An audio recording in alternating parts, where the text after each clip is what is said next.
مانا صاحب دفاعی اداروں میں بھی سائفر کے حوالے سے تشویش ہی پائی جا رہی تھی اس وقت بھی. سیاسی مقاصد کے حصول میں اگر جھوٹ کا سہارا لیا جائے سیاسی فائدہ تو اس سے ہو گیا, لیکن عالمی سطح پر ملک کی سبکی بھی تو ہوئی. پھر ماشاءاللہ یہ جو آج کارنامہ انجام دیا ہے, جو بھی اس کے اسکرپٹ رائٹر ان کو مبارکباد تو دینی چاہیے نا.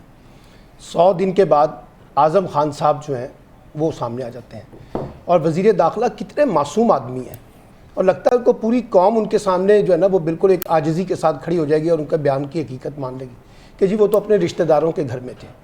عجیب رشتہ داروں کے گھر میں تھے کہ گھر والوں کو پتہ ہی نہیں کہ وہ کہاں تھے, اور جو پرچہ درج ہوا تھا پولیس کہتی رہی کہ ہمارے پاس تو نہیں ہے. تو پھر یہ اچانک کیسے سامنے آ گئے, کیسے ان کا بیان دے دیا گیا. اور جیسے ابھی سب دوستوں نے کہا کہ بھئی وہ ہیں کہاں, کس کے سامنے پیش ہوئے ہیں, کیا بیان دیا ہے, کوئی چیز ہے آپ کے سامنے. ایک بات تو یہ ہے. دوسری بات یہ ہے سائفر کے بارے میں.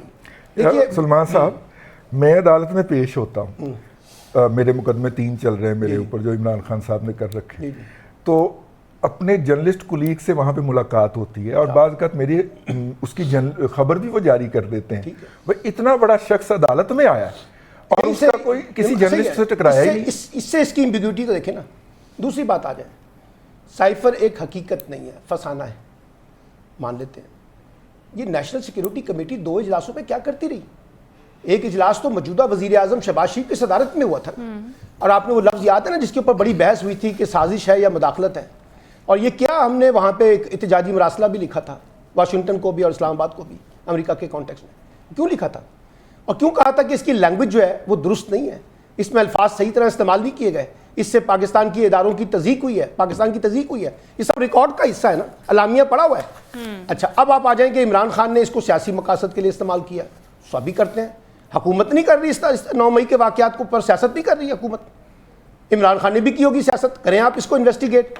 جب شروع میں کہا گیا اس وقت سب کے پیٹ میں مروڑ اٹھے کہ بھائی اس کے لیے عدالتی کمیشن بنا دیں, عدالت انویسٹیگیٹ کرے عمران خان صاحب کتنے سچ بول رہے ہیں, کیا ان کے پاس ایویڈنس ہیں, کیا چیزیں ان کے پاس ہیں نہیں ہیں, کیا وہ اس سے پولیٹکس کر رہے ہیں, اداروں کو نقصان پہنچا رہے ہیں, قومی سلامتی سے کھیل رہے ہیں. تو کسی نے کہا جی کمیشن بنانے کی ضرورت ہی نہیں ہے.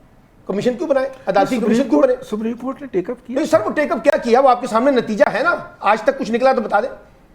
اور وہ جس وقت وہ گیا ان کے پاس, تو میں کہنا یہ چاہتا ہوں کہ دیکھیے آج بھی اگر آپ نے اس کو پراپر طریقے سے انویسٹیگیٹ کرنا ہے تو آپ کو کمیشن کی طرف ہی جانا پڑے گا. عدالت ہی اس کو انویسٹیگیٹ کرے گی, سارے فریقین کو سنے گی, پھر نکلے گا اس میں سے نکالنا کیا ہے. اب ہوگا کیا, آپ شروع ہوئے تھے توشہ خانہ سے, ممنوع فنڈنگ سے, چلتے چلتے بیچ میں پھر وہ 9 مئی بھی آ گیا, اب اس سے بھی آگے چلے نکاح کا ایشو بھی آ گیا. ماشاءاللہ ہمارے ہاں یہ بھی طے ہوگا کہ عدت کے اندر نکاح جو ہے نا وہ اس والے مسئلے میں بھی پھنسا دیا ہے.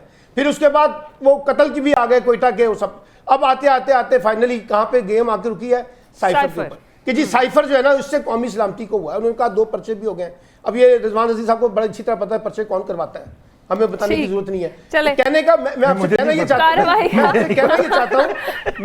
یہ چاہتا ہوں, دیکھیے سائفر کی حقیقت کو اگر سمجھنا ہے, عمران خان صاحب نے غلط کیا, درست کیا, سیاست کی, سب کچھ کیا, کریں آپ اس کو انویسٹیگیٹ, ٹھیک ہے, اور پراپر فورم پہ کریں. اور وہ جو کیا نام تھا ان کا, اسد مجید صاحب, ہاں جی, وہ جو انہوں نے بیان دیا تھا, اسد مجید صاحب نے جو بیان دیا, اب وہ سیکرٹری خارجہ یہ کہہ رہے ہیں, اور اس وقت جو انہوں نے بیان دیا کہ جی میں اس کو اون کرتا ہوں اور میں اس کو بتاتا ہوں کہ جناب اس میں جو کہا گیا وہ بالکل ٹھیک کہا گیا ہے.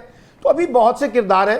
ابھی تو فی الحال جو آج پی ٹی آئی کے سربراہ نے بات کر دی ہے نا کہ جب اعظم خان صاحب سامنے آئیں گے اور وہ یہ کہیں گے یہ جو باتیں آج ان کے بیان کے ساتھ ہیں تو میں مانوں گا, ورنہ تو میں مان ہی نہیں رہا, کیونکہ ابھی تو کسی کو نہیں پتا اعظم خان صاحب ہیں کس کے پاس اور کہاں پر. سلمان صاحب جب سائفر کا ایشو اب ایف آئی اے کو دیا جا رہا ہے, آپ اس سے خود ہی اندازہ لگا لیں کہ عدالت کو تو اس میں انوالو نہیں کیا جا رہا, اور ایف آئی اے کس کے انڈر ہے, وزیر اعظم کے انڈر. دوسرا رانا صاحب وزیر داخلہ, اور وزیر اعظم تو اوپر ہے نا, نیچے وزیر داخلہ.